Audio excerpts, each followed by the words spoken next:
আসসালামু আলাইকুম রহমতুল্লাহ। 5টি স্বপ্ন দেখলেই বুঝে নেবেন আপনাকে কালো জাদু করা হয়েছে।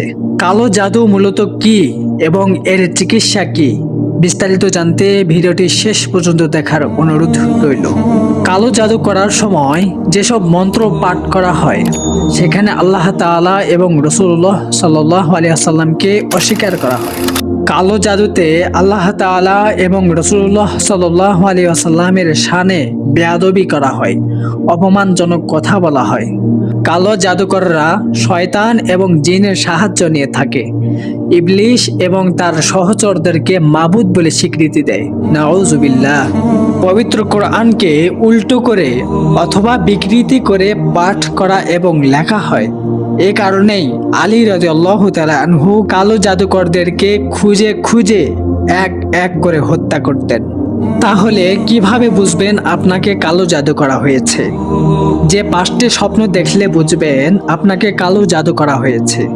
আপনার উপরে জাদু করা হয়েছে কিনা তা বোঝার জন্য সর্বপ্রথম পরীক্ষাটি হলো আল্লাহ তাআলার বিশেষ একটি গুণবাচক নাম ইয়া মুমিতু 33 বার পড়ে রাত্রিবেলা ঘুমাতে যাবেন এবং ঘুমের ভিতরে এই 5টি স্বপ্নের একটি স্বপ্ন দেখে থাকেন, তাহলে আপনি বুঝে নেবেন আপনাকে কালো জাদু করা হয়েছে। নাম্বার 1, ঘুমের ভিতরে যদি দেখেন কালো কুকুর আপনার পিছু নিয়েছে। নাম্বার 2, কালো সাপ যদি আপনাকে কামড় দিতে দেখেন। নাম্বার 3, স্বপ্নে যদি জমিনকে ফেটে যেতে দেখেন।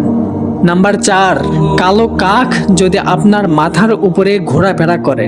নাম্বার 5, স্বপ্নে যদি আপনি দেখেন কোনো ভিক্ষুককে আপনি মারধর করতেছেন, মেজাজ গরম দেখাচ্ছেন, তাহলে বুঝে নেবেন আপনাকে কালো জাদু করা হয়েছে।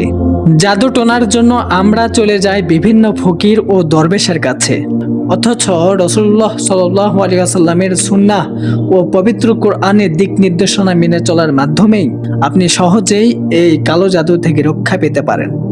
রাসূলুল্লাহ সাল্লাল্লাহু আলাইহি ওয়াসাল্লাম জাদু টোনার হাত থেকে রক্ষা পাওয়ার জন্য চিকিৎসা শিখিয়ে দিয়ে গেছেন, আর সেটি হলো যে প্রত্যেক রাতে ঘুমানোর সময় 3 বার দরুদ শরীফ পাঠ করবেন, এরপর 7 বার ইয়া মুমিতু পাঠ করবেন, 3 বার আয়াতুল কুরসি পাঠ করবেন, আর সর্বশেষ পবিত্র আল কোরআনের 2টি সূরা নাস এবং ফালাক পাঠ করে বুকে ফু দিবেন।